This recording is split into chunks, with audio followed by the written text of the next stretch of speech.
মানুষ পৃথিবীতে যত মানুষ ছিল, যত মানুষ আছে, যত মানুষ আসবে, যত নারী আছে, যত পুরুষ আছে, যারা 10 গুণে গুণী হবে, আমি আমার মাগফিরাতের পুরো ক্ষমতাটা তাদের জন্যই রেখে দিয়েছি। আমি গাফের এই 10 গুণে গুণী মানুষগুলোর জন্য, আমি গাফফার এই 10 গুণে গুণী মানুষগুলোর জন্য, আমি গাফুর এই 10 গুণে গুণী মানুষগুলোর জন্য। কয় গুণে গুণী মানুষ? আমার একটা বই আছে, মুস্তাকিল বই, 10 গুণে গুণী যারা, 10 গুণে গুণী যারা, এই হলো আমার বইয়ের নাম। তো আল্লাহ তাআলা বলেন এই আয়াতে কারিমা, কয় গুণে গুণী? নারী পুরুষ 2 দল। কয় দল? আমি আগে পড়ি, আপনারা একটু শোনেন, গণেন গণেন, আপনারা একটু গণেন। ইন্নাল মুসলিমিনা ওয়াল মুসলিমাত ওয়াল মুমিনিনা ওয়াল মুমিনাত ওয়াল কানিতিনা ওয়াল কানিতাত ওয়াস সাদিকিনা ওয়াস সাদিকাত ওয়াস সাবিরিনা ওয়াস সাবিরাত ওয়াল খাশিঈনা ওয়াল খাশিআত ওয়াল মুতাসাদ্দিকিনা ওয়াল মুতাসাদ্দিকাত ওয়াস সাইমিনা ওয়াস সাইমাত والحافظين فروجهم والحافظات والذاكرين الله كثيرا والذاكرات। কয় গুণে গুণী? এবার আমি এক টানে আপনাদেরকে আগে শব্দগুলো শুনাই। মুসলমান নারী, মুসলমান পুরুষ, বলেন মুসলমান পুরুষ, মুসলমান নারী, मोमिन पुरुष, मोमिन नारी, लंबा लंबा नमाज पढ़ने वाला पुरुष, लंबा लंबा नमाज पढ़ने वाली महिला, सत्यवादी पुरुष, सत्यवादिनी महिला, सबरकारी पुरुष, सबरकारिनी महिला, विनयेर साथे नमाज पढ़ने वाला पुरुष, विनयेर साथे नमाज पढ़ने वाली महिला। एबार बोलें सदाका करने वाला पुरुष, सदाका करने वाली महिला। एबार बोलें रोजा रखने वाला पुरुष, रोजा रखने वाली महिला। एबार बोलें लज्जास्थान के हिफाजत करने वाला पुरुष, सतीत्व के हिफाजत करने वाली महिला। एबार बोलें बेशी बेशी जिक्र करने वाला पुरुष, बेशी बेशी जिक्र करने वाली महिला। कय गुण? एबार निजेके निजे मिलान, এই 10 গুণ আমি বুঝছি কদ্দুর, আমি আছি কদ্দুর। প্রথম কথা, এই 10 গুণ আমি বুঝলাম কদ্দুর। দ্বিতীয় কথা, এই 10 গুণের মধ্যে আমার নাম আছে কদ্দুর। প্রথম কথা, কত পার্সেন্টের নাম আছে 10 গুণের মধ্যে। দ্বিতীয় কথা, যাদের নাম আছে তাদের নাম আবার কত পার্সেন্টের মধ্যে আছে। বুঝেন নাই? কি বলছি বলেন তো? কে কার কার নাম আছে, এ হলো 10 গুণের ভিতরে। এ হলো প্রথম প্রশ্ন। দ্বিতীয় প্রশ্ন, যাদের নাম আছে তাদের মধ্যে কত ভাগের মধ্যে নাম আছে। বুঝেন নাই? কত পার্সেন্ট আছে? যেমন নাম আছে খালেদ, এখন ইসলাম কত পার্সেন্ট আছে? নাম আছে খালেদা, আবার নাম করলে আবার বিপদ। এই নাম কায়া পড়লো?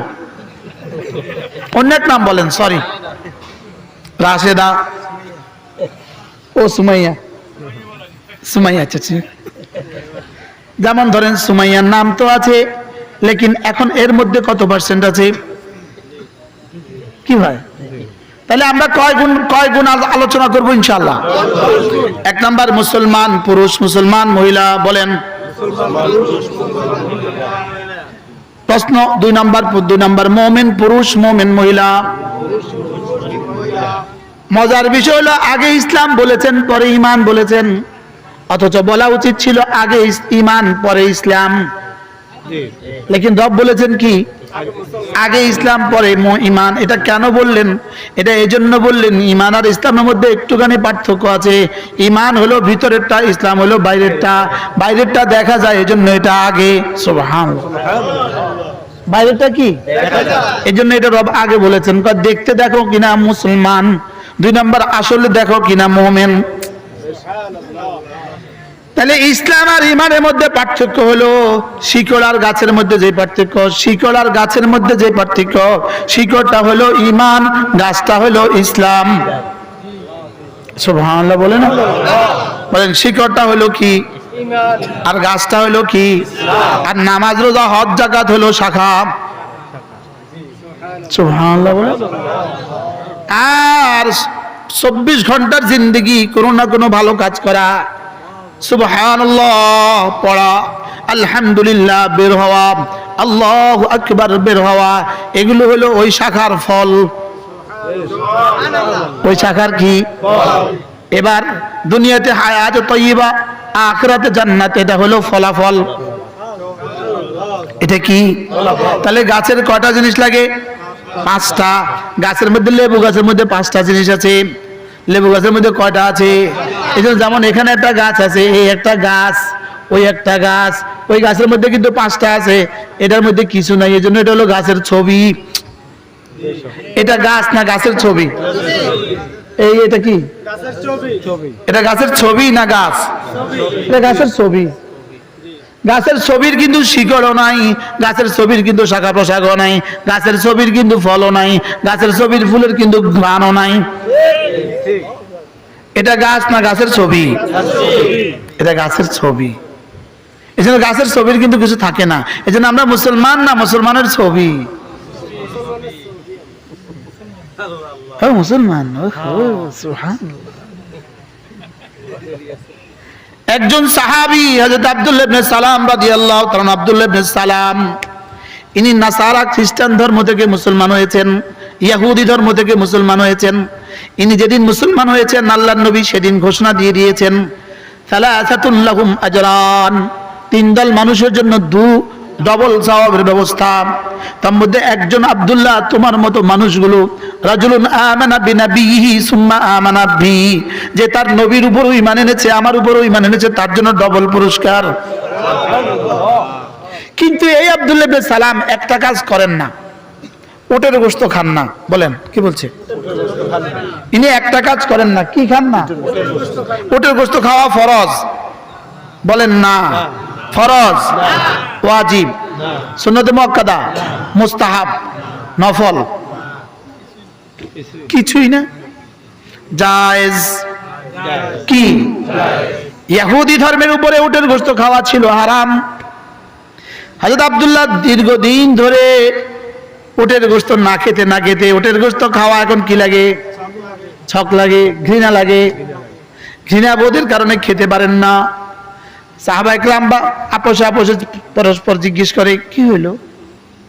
এত বড় সাহাবী অথচ উটের গোশত খায় না, এত বড় সাহাবী অথচ কি খায় না? যেতে যেতে আল্লাহ রাসূলের কাছে অভিযোগ আকারে চলে গেল, ইয়া রাসূলুল্লাহ, আব্দুল্লাহ কিন্তু উটের গোশত খায় না। ইহুদি কম বক্ত মালাউন, নেতানিয়াহু কিন্তু উটের গোশত খায় না। যেভাবে 5ই আগস্ট একজনের এক জালেমার শেষ পরিণতি হয়েছে, ঠিক এভাবেই নেতানিয়াহুর আরেকটা পরিণতির জন্য পৃথিবী অপেক্ষা করছে। আর সেদিন আসবেই আসবে। বলেন না ইনশাআল্লাহ? বলেন সেদিন কি আসবে? আসবে। প্রসঙ্গত উল্লেখ করি, পরে ভুলে যাব, আমি আমার কথায় ফিরে যাব ইনশাআল্লাহ, আপনি টেনশন করবেন না।